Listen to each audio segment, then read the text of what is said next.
Bonjour à toutes et à tous, je reviens vers vous avec une nouvelle vidéo pour vous partager l'histoire l'une de mes dernières communications. Évidemment, je vous le partage avec l'accord des gardiens, sinon je ne me permettrai pas. Et ça va être l'histoire de Misha. Alors, Misha, c'est une petite chatte de 1 an. Et les gardiens viennent me voir parce que cela fait très longtemps en fait que leur petite chatte fait ses besoins à l'extérieur de la litière.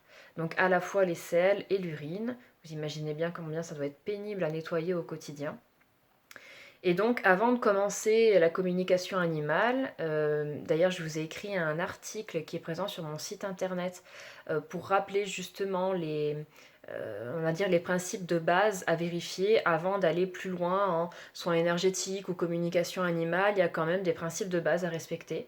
Et donc, je fais un petit peu le tour avec la gardienne et en effet, toutes les étapes ont été validées. Donc, il y a bien 2 litières très propres tous les jours, accessible dans des coins calmes où elle peut facilement fuir. Il n'y a pas d'infection urinaire et pas juste je pense qu'il n'y en a pas, c'est le vétérinaire a fait des analyses et il n'y en a pas. Donc on est vraiment sûr que ce n'est pas la raison de pourquoi Misha fait ses besoins à l'extérieur de la litière. Et puis, s'il y a juste un petit problème de santé, qui est une sensibilité au niveau des intestins. Misha a eu des épisodes de diarrhée, mais qui ne sont plus d'actualité. Et donc, a priori, aucune raison de pourquoi Misha ferait ses besoins en dehors de la litière. Voilà. Donc une fois qu'on a fait un peu le tour de ça, donc moi je commence par faire la communication animale et je fais un peu connaissance. Ceux qui m'ont déjà demandé des communications savent que je pratique comme ça.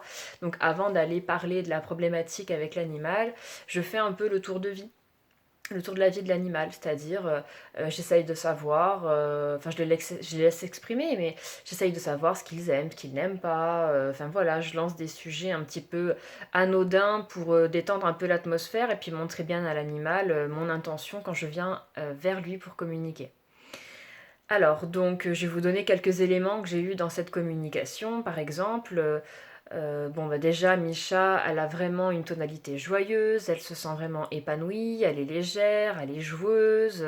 C'est quelque chose qui va revenir plusieurs fois, tout comme le fait qu'elle aime beaucoup la sécurité dans son foyer. Donc voilà, de toute façon c'est ce que je dis au début des communications, quand un élément revient plusieurs fois, c'est que vraiment ça marque l'importance pour l'animal. Voilà, sinon c'est un élément qui cite et puis il passe à autre chose quoi. Je vais avoir quelques éléments également de jeu. Donc, Misha va me parler d'un bruit de papier froissé, mais qui vraiment l'éclate complètement. Elle va aussi me parler de ses peurs. Donc, l'une des peurs que peut avoir Misha est que tout ce qui passe par la porte d'entrée pour elle est potentiellement dangereux. Et vraiment, il y a une association avec ce passage de porte qui est vraiment important. Je précise que ces informations-là ne sont pas des informations qui m'ont été données en début de communication, et c'est tout l'intérêt de les demander pour valider en effet qu'on est bien en connexion avec le bon animal, que le gardien reconnaît son animal, avant d'aller traiter les problématiques. Je rappelle ma manière de fonctionner. Donc voilà, donc petit échange avec Mimi, j'ai pas d'autres anecdotes là tout de suite, et donc on vient vers du coup le côté santé et les fameuses douleurs aux intestins pour savoir un petit peu ce qu'il se passe. Donc en effet, elle m'en parle, elle me le fait ressentir et c'est vraiment une douleur qu'elle a ressentie dans le passé qui était très très aiguë et elle en garde le souvenir. Donc il y a vraiment la mémoire de cet événement et de la douleur que c'est de devoir faire ses selles. Pour elle, voilà, il y avait quand même quelque chose de très marquant à ce niveau-là. Donc, premier élément, elle va me dire que du coup, enfin, elle va me faire ressentir que de par le fait que ce souvenir soit encore très présent dans sa tête, elle va repousser le plus loin possible le moment où elle va faire ses selles. Donc maintenant, elle a des tendances à la constipation et ce qui est également douloureux. Donc je veux dire, c'est quasiment un cercle vicieux, on ne se sort pas en tout cas de ce raisonnement, en tout cas qu'il se passe dans la tête de Misha. Alors de temps en temps, il y a des petits sauts parce qu'avec les animaux, la conversation, elle n'est pas linéaire, c'est dès qu'il y a une idée, hop, elle nous vient. Donc Misha, là, elle me précise bien qu'elle aime énormément le temps que prennent ses gardiens pour jouer avec elle et qu'en plus ils se mettent à son niveau, c'est-à-dire qu'ils se mettent au sol pour jouer avec elle et c'est pas à elle à se mettre en hauteur pour jouer avec eux, donc elle me dit qu'elle apprécie grandement ça. Bon, on en revient du coup quand même à l'histoire de litière, hein, parce que c'était ça le sujet. Donc il y aura plusieurs choses qui vont déranger Misha. Donc déjà quand elle est dans la litière, selon comment elle s'appuie contre la litière, il peut y avoir un soulèvement de la litière et du coup elle se soulève et elle se remet sur le sol. Mais quand elle se remet sur le sol, il y a un tap, un clac entre le bruit du plastique et le sol que Misha n'aime pas du tout et ça lui fait peur. Donc les gardiens vont bien prendre note et faire les améliorations pour ça, pour que Misha n'ait pas peur du bruit quand elle va dans la litière. C'est quand même dommage si c'est uniquement ça qui la décourage. Donc voilà, je regarde bien moi si l'odeur de la litière, la poussière de la litière, est-ce que la taille des grains de la litière la dérange au niveau de ses coussinets, tout ça c'est négatif, donc c'est parfait.